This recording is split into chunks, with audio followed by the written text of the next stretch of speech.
Yes, all right. Well, welcome everyone. Good evening. I'm going to get us started. Welcome to City Club of Portland's program, Education in Oregon, What Works and Why It Matters. We know that Oregon's education system is facing significant challenges. With recent changes at the federal level, the future of critical support for our students is uncertain. But today, we gather not just to acknowledge these challenges, but to explore solutions. There is hope and there is progress, and we're going to hear about that tonight. We are delighted to welcome you to UO Portland's campus, the home of the Ballmer Institute for Children's Behavioral Health. The vision of the Ballmer Institute is that access to high-quality mental health support for kids and families is a fundamental right. And accomplishing that vision requires us to expand the workforce to meet the growing need for support among our kids. That's why and doing that really requires new approaches. So here at the Ballmer Institute, we are creating an entirely new profession that only requires a bachelor's level training to receive high quality training to support the behavioral health needs of kids in schools, in pediatric offices and healthcare system and other parts of our community to meet this growing need. This new profession is trained to identify mental health problems at an earlier point in time and deliver interventions that can prevent those challenges from worsening, because we know that timely support can change the trajectory of a child's life. We've also partnered with schools throughout the state to equip our existing workforce, teachers and educators, with practical skills to help support the behavioral health needs of the students that they work with every day. And we're proud to share that we have offered this program to more than 200 educators around the state, completely free of charge, and will continue to do so for many years to come. And we know that we are not alone. Across the state, passionate educators, advocates, community leaders are driving changes in our education system, and you will hear from some of them tonight. So thank you all for being here. Your presence reflects a shared commitment to ensuring that every student in our state has the support they need to thrive. I will turn it over to Bobby, who is going to provide an intro to our program. Thanks so much, and welcome to UO Portland.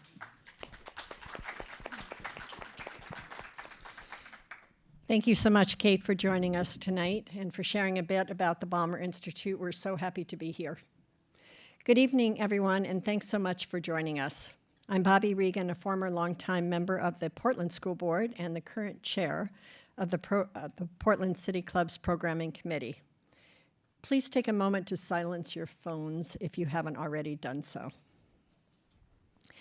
Before we begin, I'd like to share a bit about the City Club of Portland. Our mission is to educate and inform our members in the community about matters of public interest and to provide a space for civil civic dialogue that encourages respectful discussion and positive change.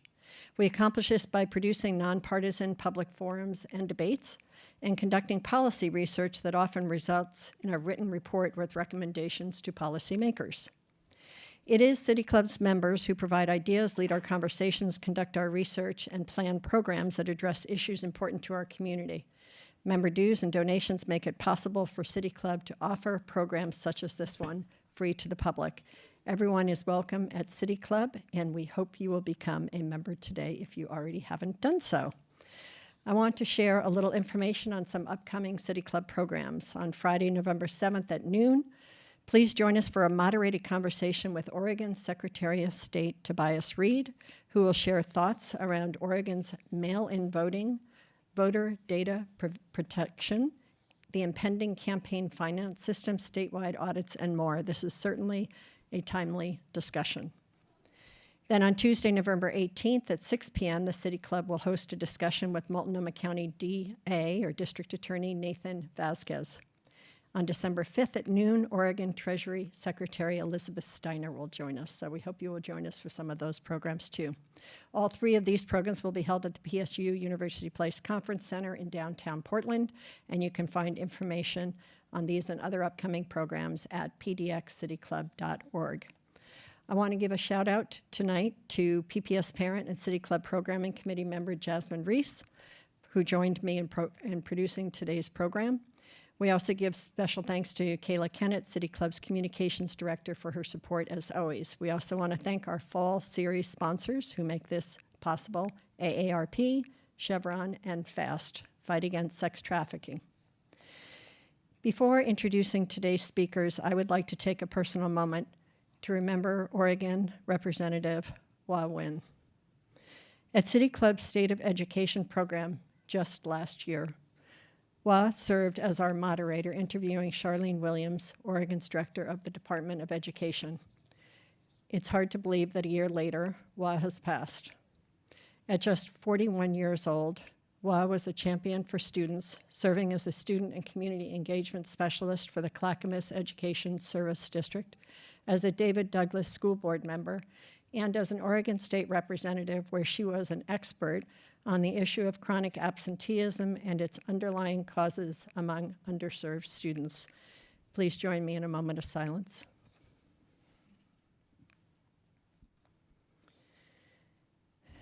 Now to tonight's program. Oregonians, and particularly Portlanders, have traditionally been wildly supportive of our public schools, regularly supporting levies and capital bonds to support our teachers, community, and kids.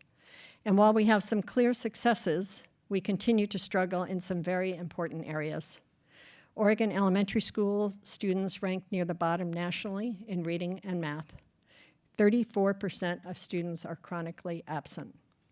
Oregon high school graduates receive one fewer cumulative year of instructional hours when they go forth into the world. And our graduation rates are still below the national average. But there is hope. Unprecedented collaboration among state agencies, educators, community organizations, and families have helped identify solutions that work, with significant progress already made. Our speakers today will offer their perspectives on the challenges and opportunities ahead and why it matters.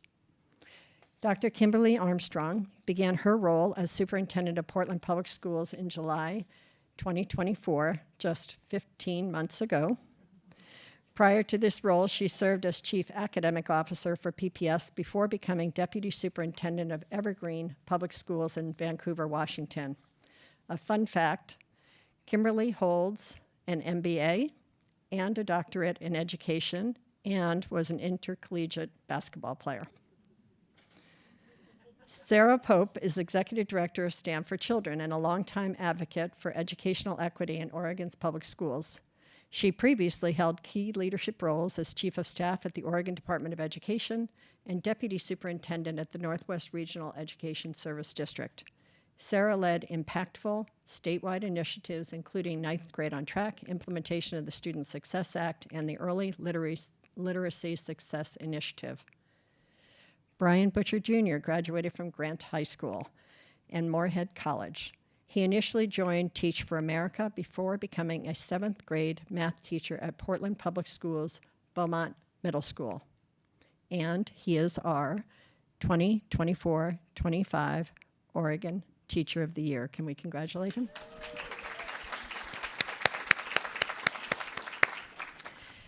Eight days ago, Bryan became a proud dad again. So thank you for being here. Our moderator is Julia Silverman, who covers education for the Oregonian and Oregon Live, with a particular focus on state education policy, Portland Public Schools, and metro area school districts. We are grateful that our community supports local journalism, and we thank Julia for her insights. Julia has been writing about schools in Oregon for 23 years. In addition to the Oregonian, Julia has also worked for the Associated Press, Oregon Public Broadcasting, and Portland Monthly Magazine. Julia? Okay, this is on. My goodness, 23 years. Oh dear. Thank you so much, everybody. Thank you for being here. Every reporter at the Oregonian thinks their beat is the most important, but mine actually is, because nothing matters more than schools and our students. And I am so thrilled to be here today with this amazing panel. And I'd like to start by talking a little bit about what actually works. Maybe we'll start on a more optimistic note. And if it's okay, I'd like to say one, which is people tend to really love their own kids' school. Maybe they have issues with the system, maybe they have issues with the state and the way we fund education, but they tend to love their kids' teachers and love the other kids in the class and love their communities. And that's a really beautiful base from which to build. So I'd love to start with our panel. And Dr. Armstrong, will you tell us quickly something that can maybe give those in the audience and those who are listening online some hope about and something to believe in about public education in Oregon today? Absolutely. Oh, I love it. The mic is on. And you're a parent, a PPS parent. In fact, everybody at this in this panel is, are you a current public school parent? Yes. So everyone on the panel currently has kids in the public school system. Well, I love that. Right, Dr. Armstrong? Yes. I love that. So Marianne Williamson, as you know, an author and poet, started off one of her writings by saying that our deepest fear is not that we are inadequate. Our deepest fear is that we are powerful beyond measure. And I think what you were speaking to really made me think about the power that our kiddos have when they enter into our spaces, and knowing that the world is their oyster, right? And that they will be able to go out and accomplish all of the things that they want to. I think one of the things that I would lift up is that, you know, all around the city of Portland, we have teachers in classrooms ready to receive students and tap into that brilliance. I'm sure over the course of the evening, we'll talk about some of those things that are a little more difficult and some of those hills that we're climbing. But I think I will just say fundamentally, we believe that every single one of our students are powerful beyond measure, and we know that we have the right people in the classrooms ready to tap into that brilliance. I think there's going to be a theme here. It's the kids and the teachers. I mean, my 7-year-old is here, Eliana, and there's so much potential in our kids and our teachers, and brilliant beyond measure. And I think keeping that in mind, that our parents send their best and brightest to us in schools every day. And we have an incredible natural resource in those humans, both in our schools teaching and our kids receiving the education. Good evening, everybody. Theme is in the works, but absolutely, I think teachers recognize that y'all are sending y'all babies to us, right? To grow and to help mature them into the people that they're going to become. So know that we're teaching your babies, we're teaching your neighbors, we're teaching your communities, but we truly see them and want the best for them, right? Teachers work hard all the time, every day. And we like direction, right? We like to know where we're going and what we're doing. But at the end of it all, when we're in the classroom with those little people, we appreciate them for who they're bringing to the table. And thank y'all for giving them to us. That's awesome.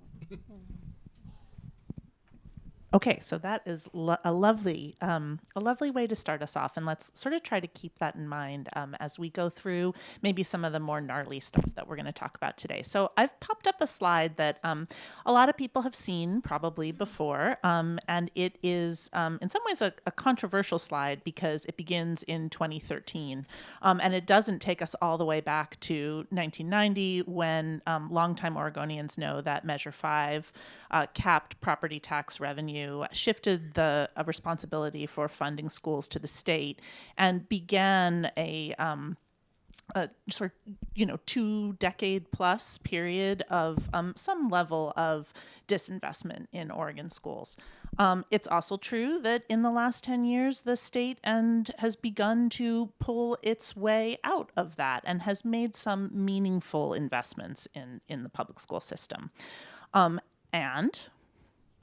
There we have seen a sort of a dispiriting decline in math and reading achievement at a statewide level, accelerated, of course, by the pandemic. And we're working as a state to pull ourselves back from that. So I think one of the questions that we are often asked is it the money? What do we need to make this better? Do we need more money? Do we need a different approach? Both? And in what order? So I think if it's okay, I'll start with Sarah on this one from a state level, and then maybe move to Kimberlee and then to Bryan on a classroom level. Yeah.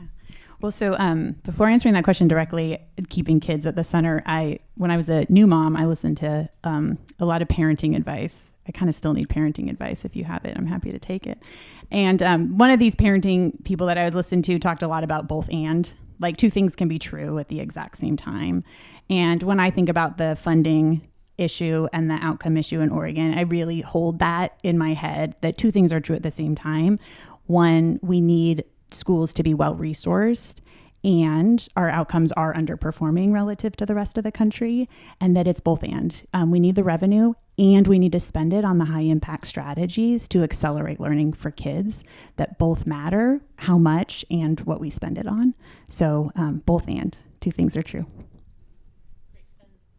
So maybe Dr. Armstrong, if you could pick up on that and tell us a little bit about those high impact strategies and, ways that you see Portland Public Schools executing them. And I do want to say, for the PPS parents in the room, this graph represents Oregon as a whole and math and reading achievement levels post-pandemic. It doesn't represent PPS, which is one of the only districts of any size in the state to get its kids back to, I think, above pre-pandemic level in math and really basically almost there in English language arts. So there's some hope. It doesn't mean that those results are perfect or where you would want the district to be, but PPS does present a way forward for many other districts around the state.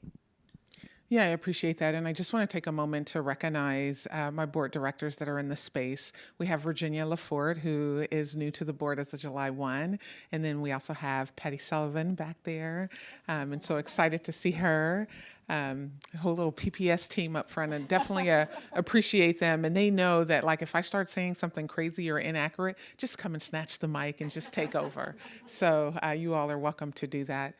I appreciate the question. One of the things that I'll say is that and it's clear, right? You can look at our data and see that we have a long ways to go. And we also know that achievement is something that should be at 100% for 100% of our students. And there's some disparities in our data. Luckily, though, we are, I would say, lifting up the work on accountability that the state has started, and we have started that work even prior to the state coming out publicly. And so we have been doing district continuous improvement planning, and we have some associated actions. And so basically what that means is that we're being really clear at the district level on the goals in which we have for our schools and for our students. So it's attendance, it's literacy, it's math, and it's also ninth grade success, right? Because we know what happens when our ninth graders are off track. And so within that work, there are so many strategies that we're lifting up, right? We have ninth grade success teams. We have attendance groups that are planning to support. You can go, what's unique and beautiful about Portland is that there are so many different communities that celebrate, that enjoy, that appreciate so many different things. Achievement across Portland is really different, right? You can go to one part of the city where you see less than 30% of students meeting standard in third grade on reading, and you can swing to another part of the city and see where you're closer to like 80%. So we're looking at that data and saying, what do we need to do to support the communities and the areas where we're not seeing achievement at high levels? And so that has been our focus. And then also just being aligned that what we're talking about at the district office is being translated in and responsive to what we're hearing from our teachers and leaders. Perfectly, Bryan. I wonder if, and it's so great to get the chance to hear tonight from a classroom teacher, because often on these panels we talk a lot about teachers. We don't necessarily always get to hear from them. So I wonder if you could help us understand what strategies you think help you to work well with kids in your classroom. Absolutely, right? I think along this journey as Oregon's Teacher of the Year, I get a chance to speak up for teachers and be in these spaces, but also never lose sight that I am a 7th grade middle school math teacher, right? I used to teach elementary school, some of the greatest times ever, but not elementary school teacher or high school teacher, right? But I speak from the space that we do the best with what we got, right, on a daily basis, because your kids deserve that when they walk in the space. And I am someone who I'm always willing to learn something new. I'm always willing to see what's coming down the pipe. Like, okay, well, give me an article on that, or let me have that experience and see what's happening. When I think about spending, teachers are the best at being like, we should have spent money this way. We should have spent money that way. But what I can say a constant theme is we never want to lose people that are in the building with us, who are in the work with us, right? There is something to say when a kindergarten teacher loses educational assistant, and now their numbers have changed, and what does that look like? There's something to say for when a middle school loses their instructional specialist, who comes to my math class and pulls a small group to provide some intervention, and we see that student make gains that don't change that graphic, but it changes how they feel about math, and it sets them up for when they do get into 9th grade, right? So things that I know work, stepping in and interventions work, but having people in that space to be able to provide those interventions are the things that I see on the ground level that make dramatic change. Julie, you said it, but I feel like it needs to be said. For some reason, we have a hard time celebrating successes in our own backyard. And I feel like Portland's response to the pandemic and how you've so strategically focused on the high impact strategies often goes unsaid in this state. There was an analysis that came out a year ago that looked at many school districts around the country and who rebounded post-pandemic and who didn't, and then aggregated it also at the state level. And at the state level, the graph looks kind of like what you see here. We're at the bottom. But when you look at districts, Portland was the only district that rebounded in Oregon, so that kids were performing at rates equal to or above where they were before the pandemic. And something like gets lost in the state. Like, we just don't say that enough. And I feel like when that data came out, it was Guadalupe at the time, and the superintendent, and I called him, I was like, what do you attribute this to? Like, this is like really quite remarkable. And he's like, we're focusing on teaching kids to read. It was all this stuff that you heard Dr. Armstrong just say. We're focusing on 3rd grade. We're making sure we have really strong attendance strategies. We're making sure our middle school math is like really aligned to the research, and that kids are on track in 9th grade. And that when we do those things, we see teachers and schools and kids respond. And I just want to say, like, hats off to Portland. I know that's a really remarkable thing. It's a big system. There's a lot of kids, close to 45,000. And so that's not a small feat. Well, and to follow up on that, and this is a State of Oregon panel, but I think that Portland's example is instructive for the rest of the state. Something I've heard your what is Dr. Adams' title these days? Research, accountability, and assessment, right. I've often heard him talk about how important it is that the district has made a real investment in curriculum, so that it is the same no matter whether you go to Beaumont Middle School or George Middle School or Harriet Tubman Middle School or West Sylvan Middle School. The curricular materials are the same. And I'm so interested, I'd love to hear from Bryan, to hear what you think about whether a focus on really high quality curriculum materials has informed the work that you do in your classroom. Because there was a math adoption for middle school. I know my son was in the class that piloted it a couple years back. Yes, I think a streamlined curriculum is great for our students, because there are things that are out of their control, right? I know, and this is just a true story, I know I have a student who's leaving my classroom in 2 weeks, right? But I know that wherever she goes, she theoretically can hop in, right, in that same lesson, hear those same terms, be in that same process, and have a level of comfort of math when they're in that space. And that's just through Portland Public Schools. But that idea of, hey, when I also meet another teacher and we have these talking points, we aren't just talking about some arbitrary lesson, right? We're not like in 2 different spaces in our curriculum, but we are having this discussion around, hey, what you might be teaching next week, or I just taught that last week, or I'm in the same point as you, right? Like, how did you ask that question? And I think even a step further is the curriculum is aligned, but then the data that we get back is aligned, right? So now I can start to look at the data and see those trends of what is working, what is not working, right? And I imagine what it looks like over 2, 3, 5 years from now to say, oh, that is an actual gap, right? Like not just we're not meeting the grade level, but no, students really don't understand how to multiply fractions and what that means. Let's go target that in 3rd grade or 4th grade. Or students don't really understand what a variable is, right? And like, let's go target that in 6th grade. So having that streamlined curriculum gives us the data to really go back and intervene and support our students and lift them up. So can I be a little controversial? Please. I appreciate. She wants it. She's like, Yeah, no, I appreciate every time that the team doubles down on standards and grade level aligned.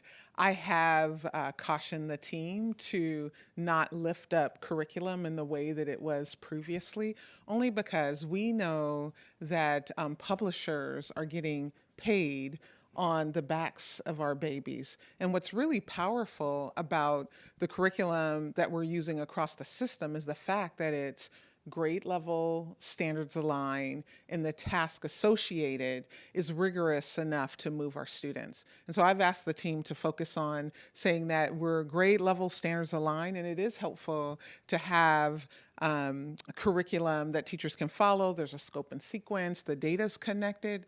But what I don't want to be out is that it's the publisher or the curriculum that's excelling our students, when actually it's the teachers who are leaning into the work that's needed. So I just want to acknowledge, I appreciate that, and I just want to acknowledge that a curriculum alone isn't going to do it if we don't have our teachers who are doing those high leverage moves, making sure that our students are being introduced to work that's appropriate for their level.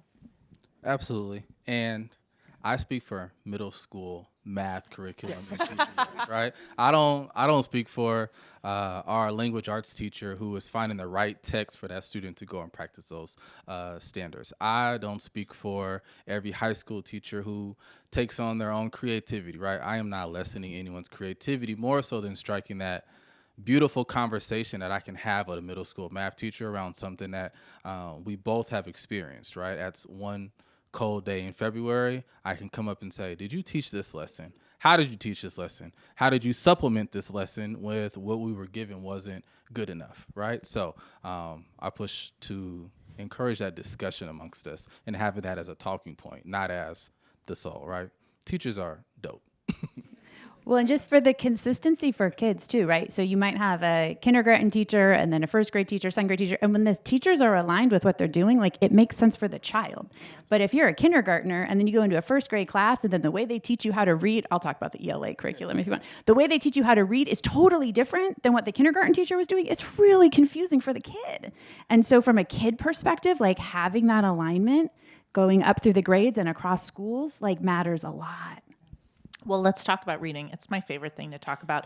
And I will say that if I had told you a second thing that I think is really working in Oregon schools, it's that every time I go to an elementary school in my job for the past 3 years, somebody is like, let me show you how we have adapted the science of reading curriculums for our students. And I'm really running out of ways to write leads about, like, you know, teachers holding up, and sounding out words. It's not easy. But Sarah, you know, we've talked a lot about the importance of high quality curricular materials in literacy in this state, not here tonight. But can you tell us some of the other key strategies that Oregon can double down on so that there's another score in the back we can raise the state's reading scores, because we know how important it is and what a gateway learning to read is for elementary school students. Absolutely. I love talking about reading. I don't want to bore everybody, but I do have to do one more shout out about Portland because we fell statewide after the pandemic. And then in Oregon, we actually continued to fall in 3rd grade literacy. Most states kind of fell immediately and then started to come up. We fell, and then until this year, we had been falling. And PPS was one of the few districts that stopped the free fall right after the pandemic. And one of the things, I'd be curious, your take on it, but like one of the things I've heard is like we adopted a really good curriculum. We invested in our teachers to understand the differences in that curriculum long before the pandemic. And with ELA curriculum, I think what you said is really important, that we have to remember like who writes these things and that there is a profit margin behind them. And the problem is, what some of the most popular curricula out there around teaching kids to read was proven to not work. It was proven, not sort of like debated in research, like absolutely proven. And it was all over our state and in fact, all over the country. And so PPS was one of the largest districts that transitioned away from that much earlier than everybody else. And you can see it in their data. Like kids and teachers responded, and kids are reading at much higher rates in Portland than they are pretty much anywhere else.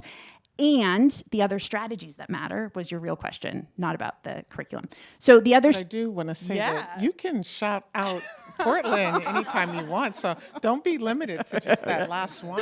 Go ahead, I love it. Keep. So when you look at the high impact strategies that impact literacy, which is something that sounds boring, but my team and I, and Jessica Cobian specifically in the back, spends a lot of time doing, it's really 3 or 4 main things. So it's investing in teachers through professional development and coaching. That matters a lot. And so Mississippi is one of the top performers in 4th grade literacy now. And the Mississippi Miracle, as it's been called, is because they invested in coaching for teachers. That matters. For kids, if you're a parent in the room, you probably know this anecdotally. If your kid's behind, what do? You get them tutored if you can afford it. States that have invested with tutors at scale have gotten kids caught up. So Tennessee, Louisiana, Chicago, and Illinois, you see just huge rebounds with high quality, high impact tutoring. And then time for kids in the summer. I think Bobby talked about the length of our school year. It's really short. And we see a lot of slides that happen in the summer. And so rebounding that time with summer programming that's aligned back to literacy matters. And so those 3 things, coaching for teachers, time for kids through tutoring, and summer learning, matter a lot. The research is really, really clear on those being really significant attributes to accelerating literacy for kids.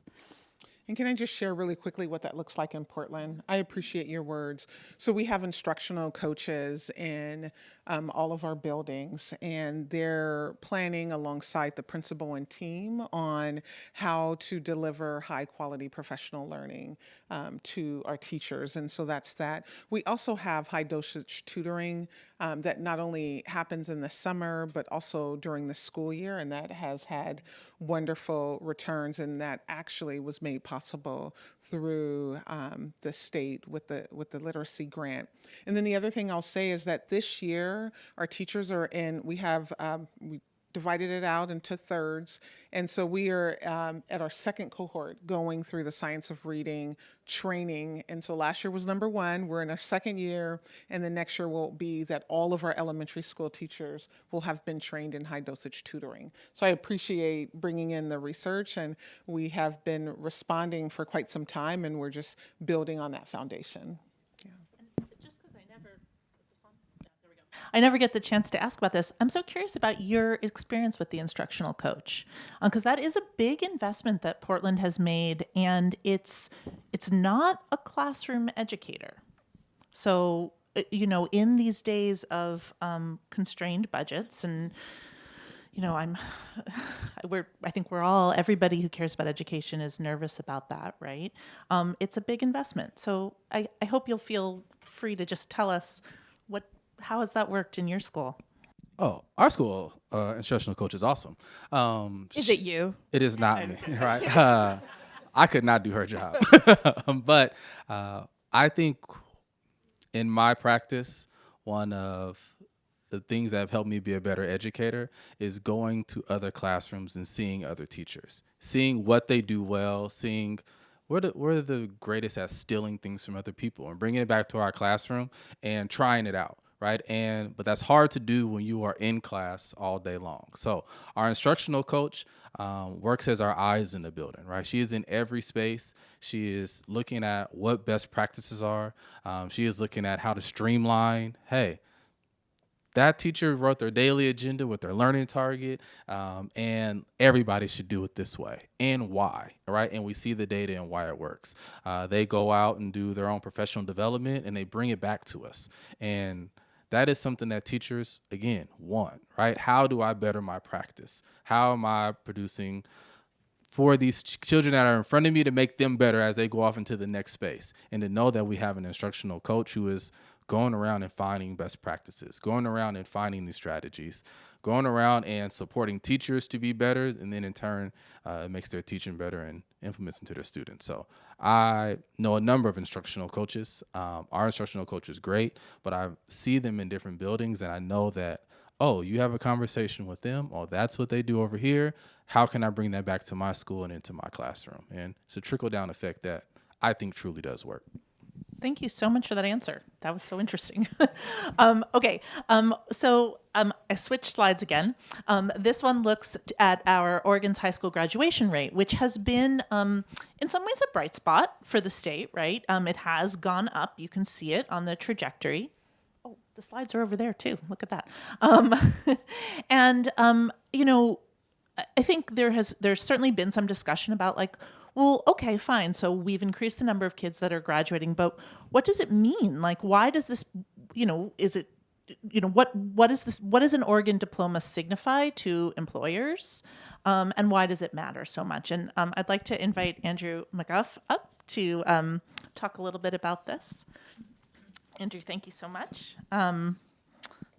He is the Executive Director of Work Systems Incorporated. Well, thank you.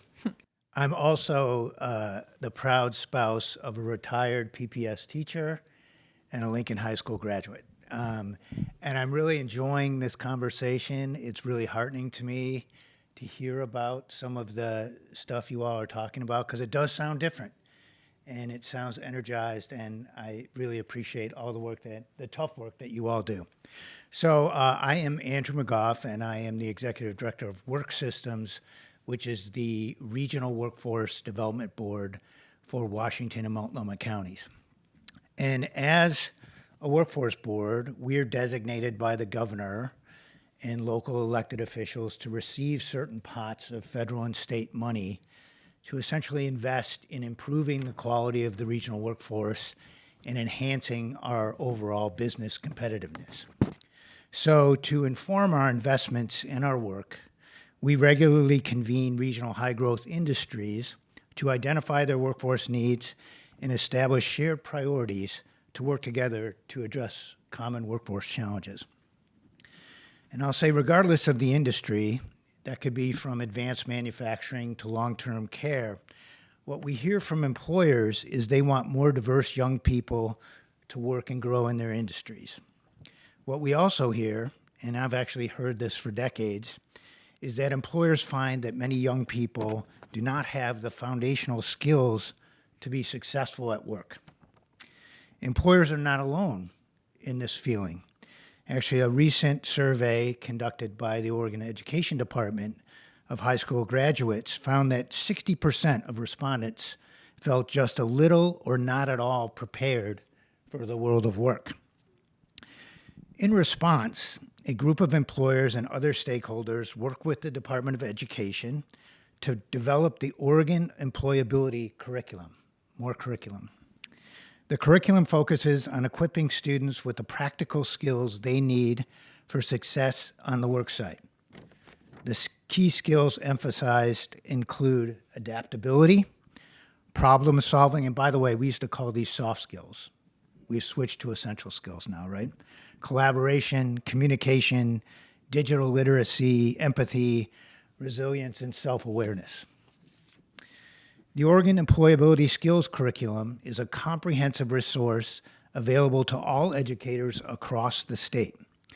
Given the availability of this curriculum, the demand among critical regional industries for young workers, and the fact that the majority of Oregon high school graduates do not move on to post-secondary education, what can we do to encourage the adoption of this curriculum and work together to enhance the employability of our graduates and ensure that they are well prepared for the world of work?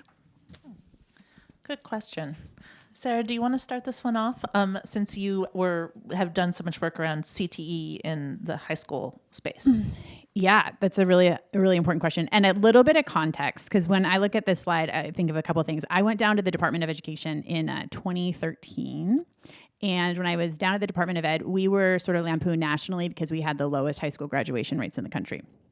Now, we are not where we want to be. We are not in the middle of the pack with high school graduation rates, but we have risen. This is the main indicator statewide, not talking about Portland Public anymore, but statewide that has risen, was pretty much every other indicator has fallen. And when I look at it, it's not coincidental. And what you're not seeing here are kids that have career technical education focus in high school. They're graduating at 98%. And what we need to do is invest in more career technical education. Right. I mean, the research is really clear. If you want kids to graduate and be really well prepared for their next step, is you want to get them involved in a career technical pathway. And we weren't doing much of that in Oregon prior to 2016, where you see this data starting.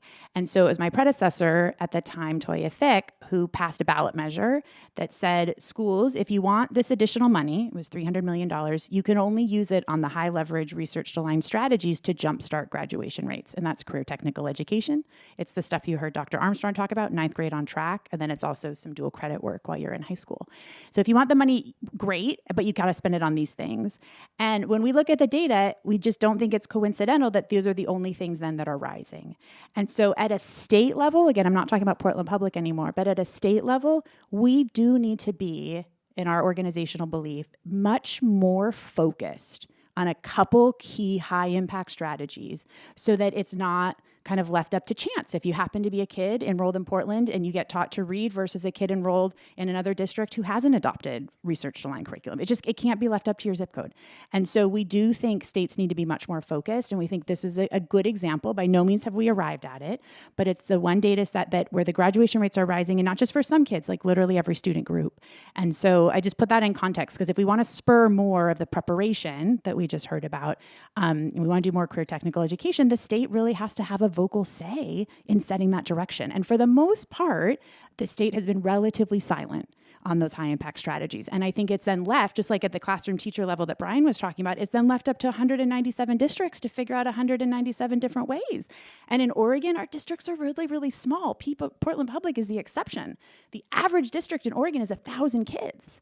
So we have 197 districts trying to figure it out individually, and it's not fair to the kids.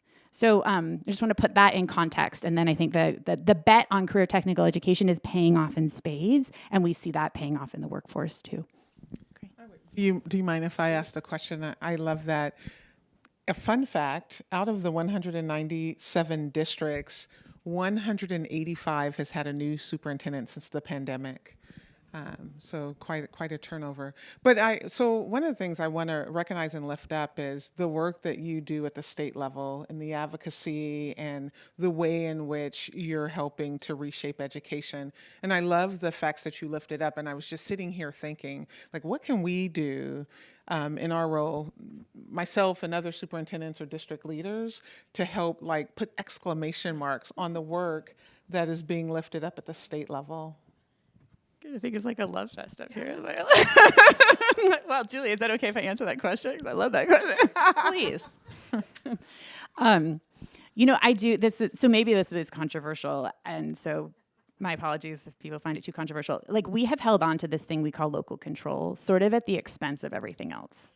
And I think that's not serving our state. I think there's a way we can honor our local control with more focus. And I think as superintendents, where we see examples of places where it's like, listen, I get to figure out which are the career technical pathways, or my 8th grade math program is figuring out exactly how to teach to this new aligned standard.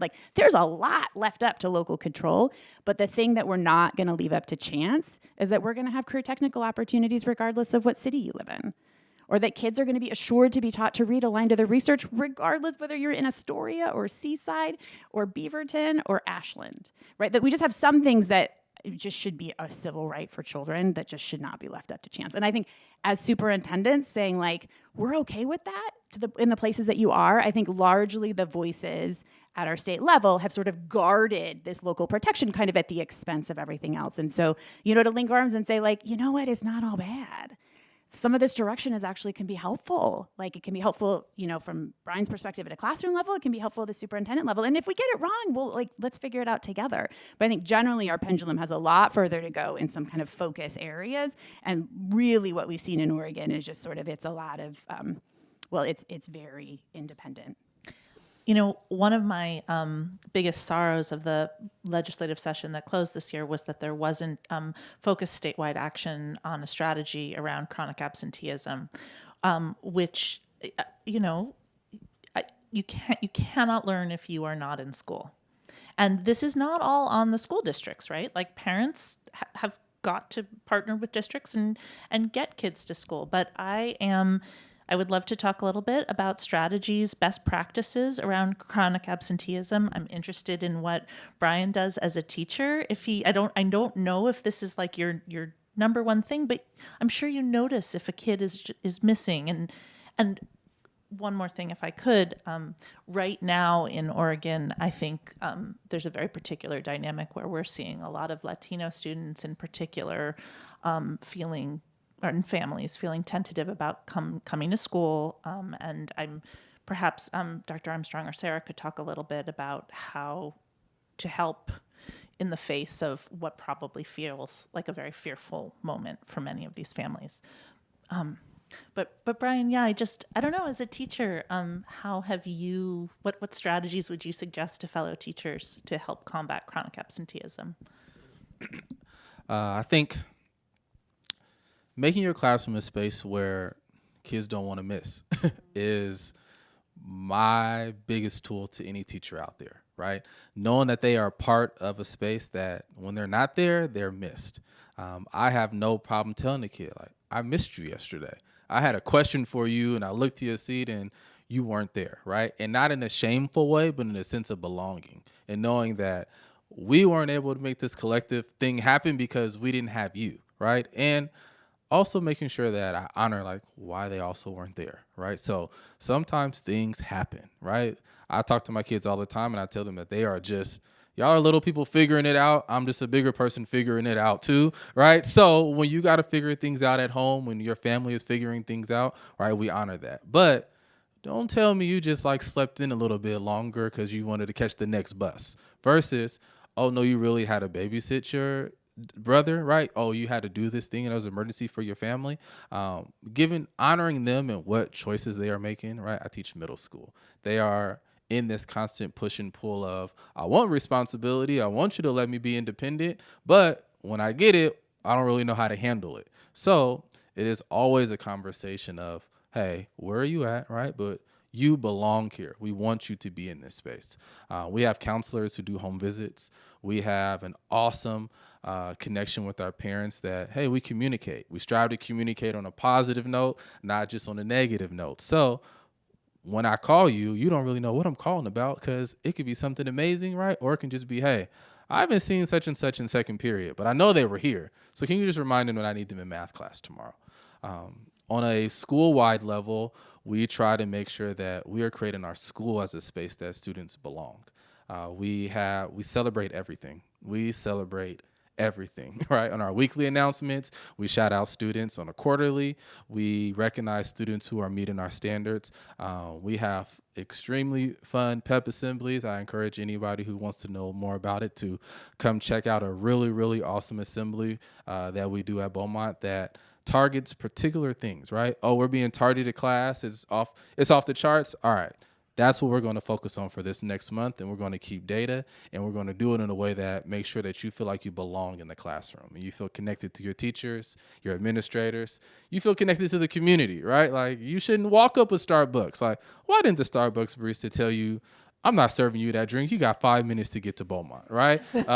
Because school is a part of community, and we make sure that we have our imprint on the entire community so they know that they belong in that space. You all see why he is Teacher of the Year. That Starbucks example, they're actually doing that in Rhode Island, which I think is really cool. It's a real focus around the state. And so business leaders have partnered with schools, and when they see kids missing school, like they're in the business and not in school, like the business leaders tell them to like, please get back to school. And so I take like literally everything Bryan just said, like are the policies that we want our state to focus on. And we're, I'd say the one piece of context I would add is we had a bad strategy statewide. We allowed something called truancy officers. That was our attendance strategy. And the state they banned truancy officers a number of sessions ago, which was the right thing to do. And we never reinstated it with anything that's aligned to the research. So again, it's the same old story. We sort of leave it up to folks like Bryan or Superintendent Armstrong and then try to figure out like what are the best strategies. Like people shouldn't have to guess. People in schools calling home and saying, we miss Julia. We noticed Julia's been absent 3 times this month. That actually makes her on track to be chronically absent. Here's what happens if Julia keeps missing. What can we do to help Julia come back to class? Right? That is the best intervention. And then if you layer that on top of real data that real humans can see on a regular basis that doesn't take umpteen hours to try to pull out of your student information system, but can be actionable and acted on, like matters. And states that are doing that are seeing their graduation rates, I'm looking at that, are seeing their attendance rates climb. And we're not doing enough of that in Oregon. We're leaving it up to individual teachers or individual districts. Right. The state releases chronic absenteeism data once a year, and it's for the year before. So it's not like we don't see any real-time data, and it's incredibly frustrating. So I think it's also in Rhode Island with the Starbucks, I'm checking Jessica, where you can log in right now on their department website and you could see how many kids, not by kid names, because that's all protected, right? But you can see how many kids were chronically absent as of that day, to the day. We released it like 12 months later, one time. She said it was Rhode Island. I got the thumbs up, yeah, okay. So this question is for Kimberlee, and I want to get this one in because I talked a little bit about the impact of the current climate on immigration for Latino students, and I'd also love for you to help us understand the impact of the federal is attack the right word, attitudes on DEI initiatives, and how that's hitting. This program is about Oregon, but this is a Portland specific question because Portland has a target on its back. So help us understand how you as a district have weathered this situation. Trying our best. I appreciate the question. I will say that it started first with our transgender athletes where there was an Office of Civil Rights complaint that was filed, and we know that that's a federal thing that they're looking into. Then, of course, all of the activity with ICE. We also have a lawsuit going on now about our equity funding formula. So we also know that I don't think Portland is our president's favorite place. I don't think he'll be visiting soon. And so I think when I think of all the things that Portland stand for, no matter where you're at on the political spectrum, I appreciate in the beginning one of you said what we should all be excited about is students and what's possible for students. And we know that Portland is a city where we embrace diversity and we want people to show up as their authentic selves, and we're going to love on them anyway. And unfortunately, some of the things that we're getting out of the federal government counters that. And so what we're trying to do, and I don't know yet if we've completely mastered it, but we'll see once, all the things are behind us. But what we're trying to do is stand firm in our belief that Portland has everything that it needs for our students to be successful, and the things and the policies and our beliefs that we say about kids, all kids, are true and should be true, and we stand for that. So other than just making sure that we're tracking what's happening, we're responding, we're getting message out to community, and we're operating in a way that says that, we protect our students at all costs and to the best of our ability and what's within the legal, what's allowed through the law is how we're trying to show up and be responsive. There's things we don't know, right? So we know that the cuts to the food benefits for families, that's going to be impactful. And we're talking now about how are we going to support, what are our schools doing, how can we make sure that there's food available. ICE, some of the things that people ask me is like, hey, it's clear that ICE isn't allowed in the buildings. And if there is a search warrant or a court order, we know that they can call directly into our district office and reach our counsel, and we're protecting that. But the new question is, like, so what are you doing then? Like, how far does the school community go, right? Is it a city block? Is it a bus stop? Is it multiple blocks? We don't have the resources for that, but I do know that there are organizations that's talking about that right now. And then to the other part about like ICE and students who may not attend because of that threat or feeling unsafe or worried about, hey, when they come home for school, will they have a parent there to open the door?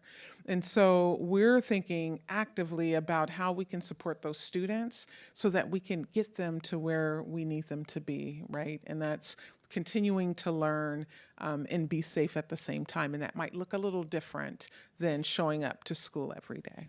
A colleague of mine was telling me today about a friend of his who's a teacher in Vancouver who has begun walking 7 of her students to school every day because their families trust her and they know that she's not going to, publicize their whereabouts, right? And so every day she's going door to door and walking them to school.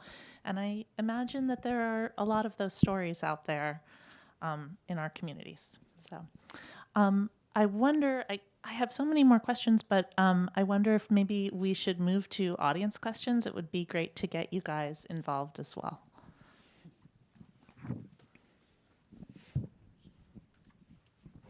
Now, the rule is if you ask the question, you have to come sit in my seat. Is that not a thing? So we want to be orderly here at the City Club of Portland. So we would like to take questions from the audience, and you can queue right here, and we'll take priorities from students from the Ballmer Institute, if there are any students here. No takers. Okay. Does anyone from the audience want to come up and ask a question? Come on down. The price is right.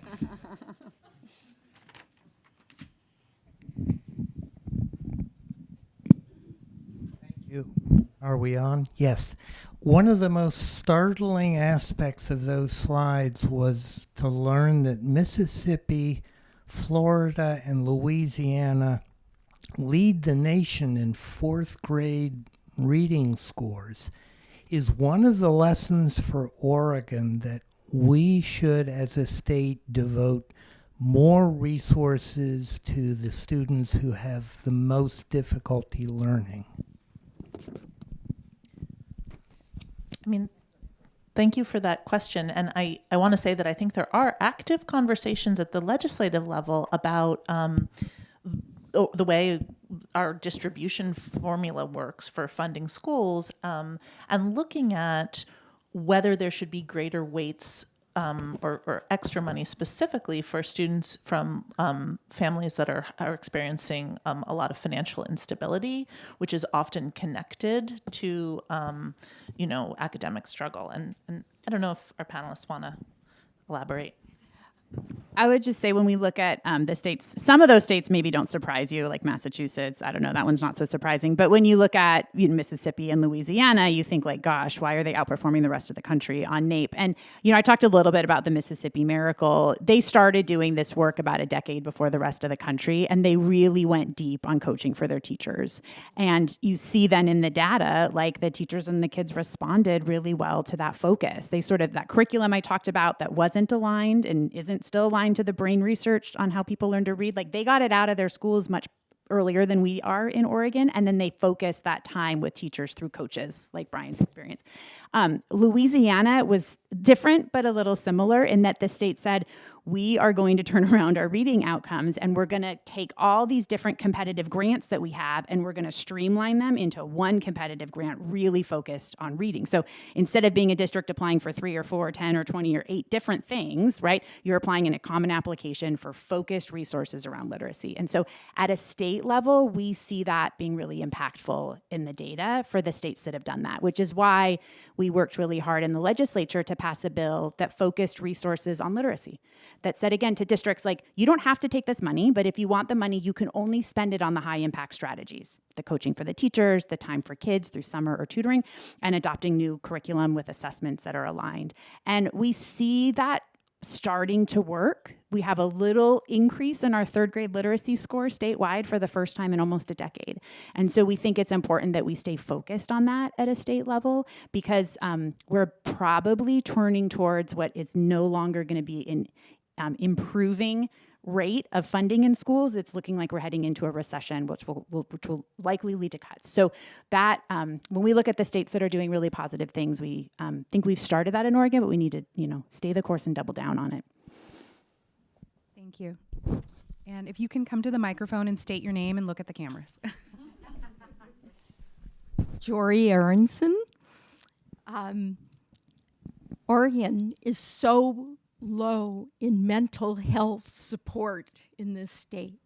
I want to know what you think, first of all, the connection between that and our low education, maybe not so much in Portland, but in other parts of the state, and what we can do with it, with money getting tighter, all these wonderful, innovative research, shown ways of improving grades, but I know personally young people who do get through school and then they can't function as adults. I think it's happening more and more. I mean, it's wonderful that we're here at the Ballmer Center, right? Because they are working. They have a first in the nation program where they're working with undergraduate students, and they will emerge credentialed and ready to work in student emotional and social and mental health supports in the classroom, which is without maybe the debt that graduate school would entail.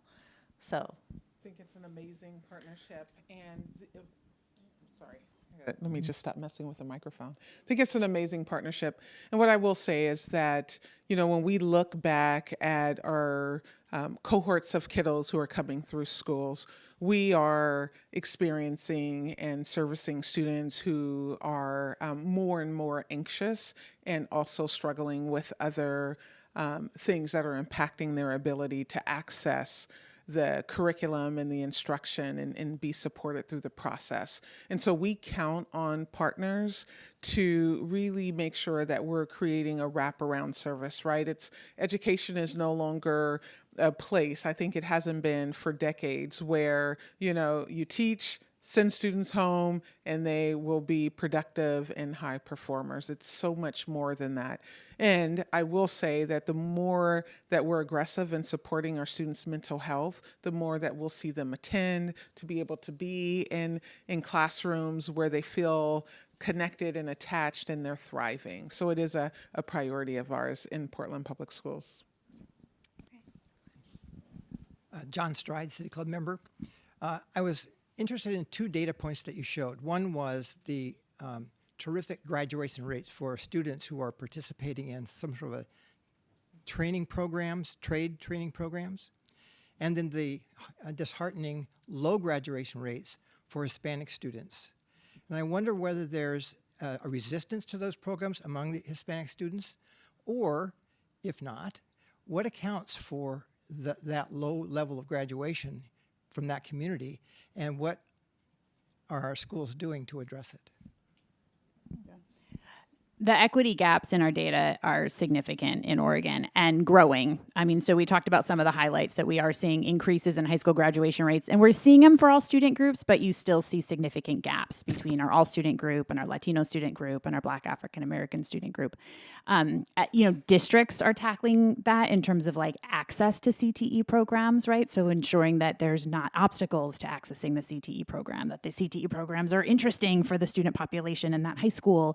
But the significant equity gaps are a real problem, and they are growing often around this country and keeps us all up at night. I don't know if you want to speak to some of the direct strategies. Or Bryan in Portland.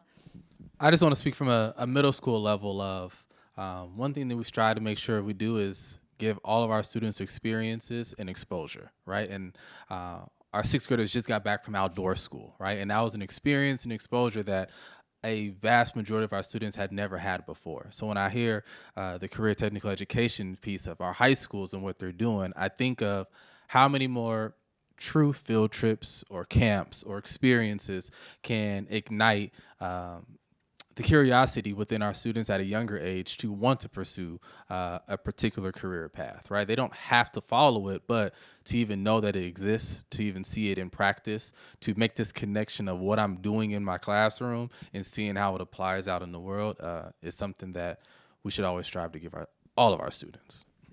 And I should say not on the CTE data, but on the third grade reading data, I saw our state did a slight increase in third grade reading data. And when we zoom in on who were the kids, we have about 1,000 more kids around the state now who are reading at grade level than were the last year. We do not see gaps actually growing in that data. And so that really is a testament to the district and the teacher work at the school and the district level. We still have gaps, but we didn't see them expand. And so it is a promising sign, but we still need to double down on closing and eliminating academic achievement gaps. Yes, my name is Tom Dyke. I'm a member of City Club. I'm interested, a number of us from the League of Women Voters did a study 2 years back on K-5 and middle school budgets and student performance and socioeconomic status. And we were truly impressed by how well PPS did in student performance and how it's maintained that after the pandemic. And it appeared to us also that compared to national averages, PPS was doing reasonably well. My question is, though, is the dark spot of the low performance scores for students in the low socioeconomic status category, particularly students of color. And I'm wondering, I guess this is for Dr. Armstrong, have you gotten Bernard Adams to study how PPS is faring for those students compared not just to the state of Oregon, but also to nationally, which is a much richer playing field for different approaches? Yes, thank you. Thank you for the question. I really appreciate it. So we are excited on a couple of data points and still very, very hopeful that we'll make substantial gains in those areas.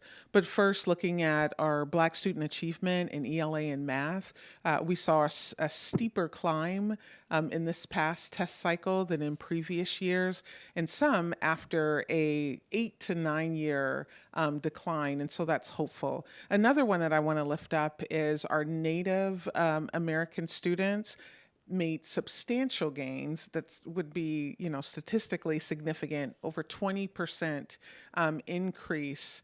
And that was amazing to see. Where we were disappointed was our students who are ELL, or English language learners. We had a bit of a drop, I think by a percentage point or two. And so we're still looking at that data and trying to figure out what went wrong, right? What are some things that we need to do different? We're constantly thinking about the investments that we make in Portland and making sure that what we're doing is doing what we need it to do. And so that's sort of the space that we're in now, looking to see that out of all the groups across the racial categories, we had increases except for our English language learners and our students who are Hispanic, Latinx.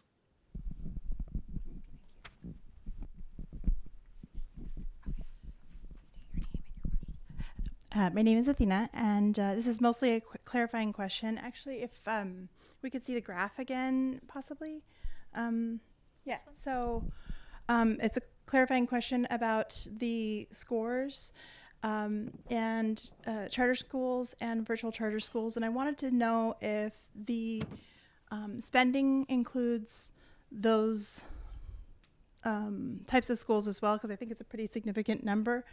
And then if the scores include those schools too. It's just clarifying. Yeah. So NAEP is what is used to measure this, right? And so NAEP is I feel like this is so boring when I start saying this, but NAEP is a sampling of kids. So it's the only assessment there you can compare kind of state to state to state, because a sampling of kids around from every state take it. So it depends on the year if kids in charter schools would be selected. If they're state-sponsored or district-sponsored charters, the answer could be yes, they could be selected, and then it depends on the year if they get selected. So the answer to that would be depends on the year, but NAEP insists, or at least it historically has, unless it gets ended by the federal government, NAEP insists that you have a representative sample of the state. The funding, if they're state or district sponsored, which our charter schools are, it would be included in the funding there. It would not include private school funding, though. Oh, sorry. If you don't mind following up with her afterwards, so we can get in as many questions as possible. Thank you so much. So we're going to take two more questions from the audience. So come on up, state your name, and make sure your statement ends with a question mark, please. I got you. Okay. My name is Bashar Haidar. I'm a City Club member and a former 8th grade teacher. I left education because I felt that kind of torn, irrelevant. There's a gentleman that was here that asked the question about what we're doing to kind of help students be prepared for work. When I was a teacher for the 2 years, I didn't feel that. In fact, I felt myself not ready for the work because I basically graduated college and went on to become a teacher right away. So my question is, are we doing so currently I'm an optical engineer at Intel, right? So I took like an industry leap. And so now I'm thinking about what are the ways that private industries are allowed or have pathways for, or with PPS, right, to help students get into careers in the future. And then my other question was kind of related to what the gentleman asked. I think he left, but it's kind of about how are we planning to prepare students for the workforce and helping them kind of see the passion of what kind of career they want to have in the future.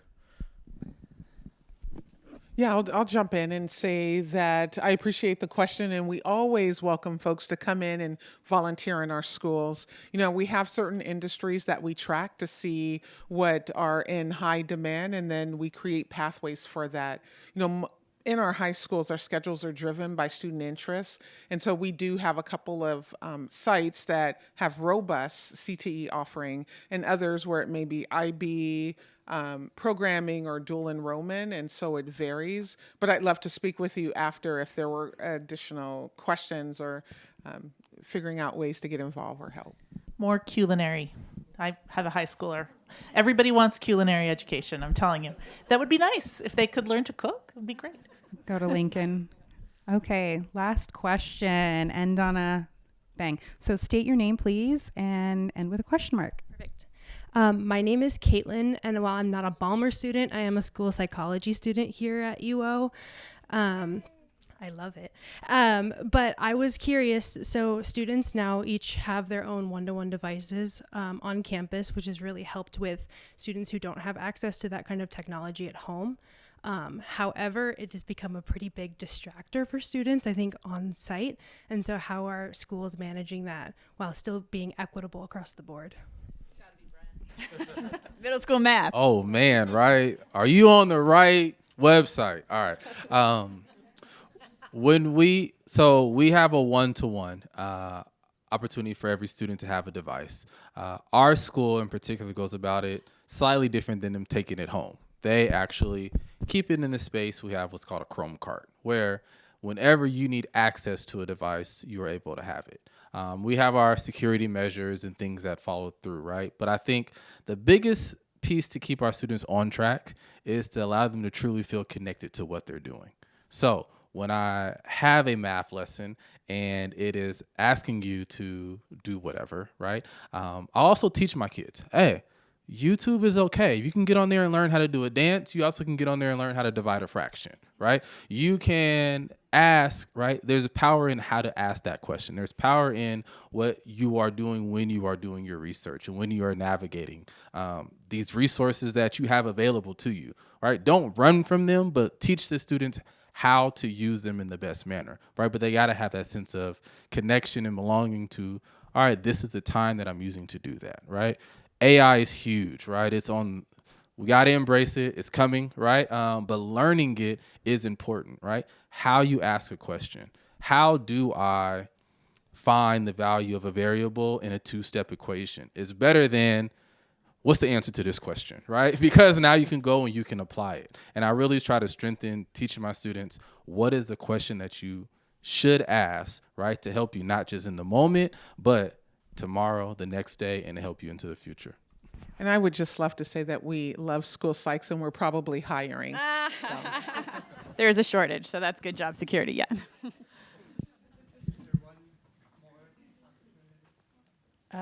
Are you willing to stay for 2 minutes?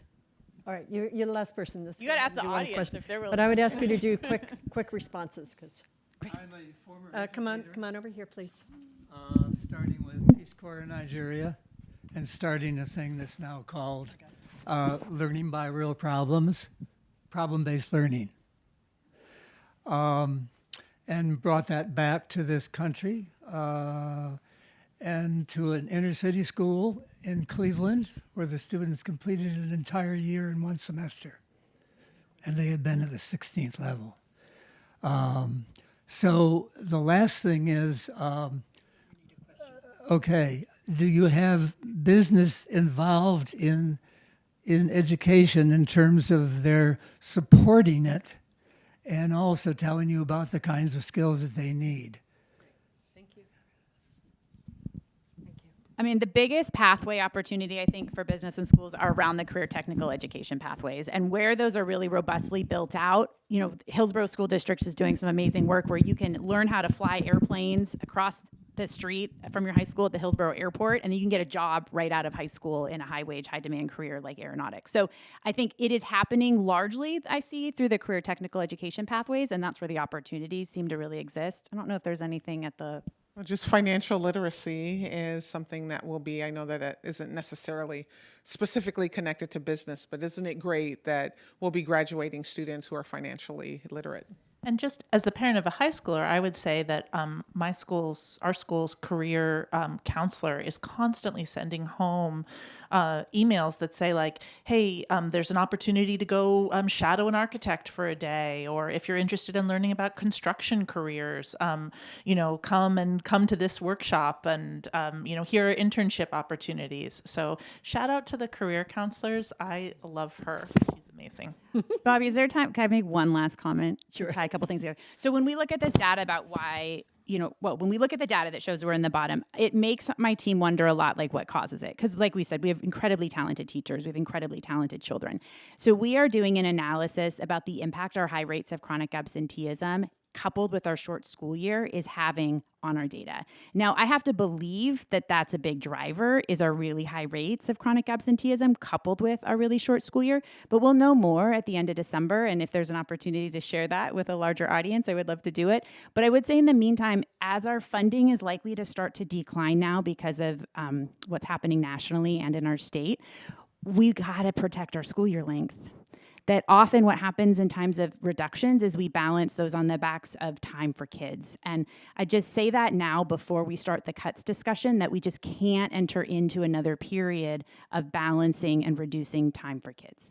And I think the impact is going to be significant when we look at the data. And if I'm wrong, I will absolutely let everybody know I was wrong. But it's just, I think, important to keep in our heads as we head into what is not going to be as rosy a financial time. Yeah, when I first started, because they told you 23 years ago in Oregon, one of the first stories I did, I remember going out to Hillsborough where school just ended in mid-May. That was it. They ran out of money. There was no more school. And I remember interviewing these kids and they were like, this is awesome. And I was like, I don't know.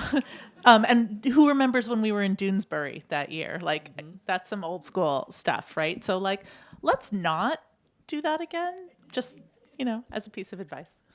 Your friendly local reporter. Thank you so much, everybody. Yeah. Could everyone please thank our speakers? Dr. Kimberlee Armstrong, Sarah Pope with Stanford Children, Bryan Butcher Jr., our new parent, and Julia Silverman with the Oregonian. And I love the fact that everybody wanted to keep the conversation going. That's always a really good sign. So thanks again to our fall sponsors, AARP, Chevron, and FAST, and to our host tonight, the University of Oregon's Balmer Institute. Please join us Friday, November 7th at noon, University Place Hotel, for our next program featuring a conversation with Secretary of State Tobias Reed. And thank you so much for joining us tonight. Thank you all.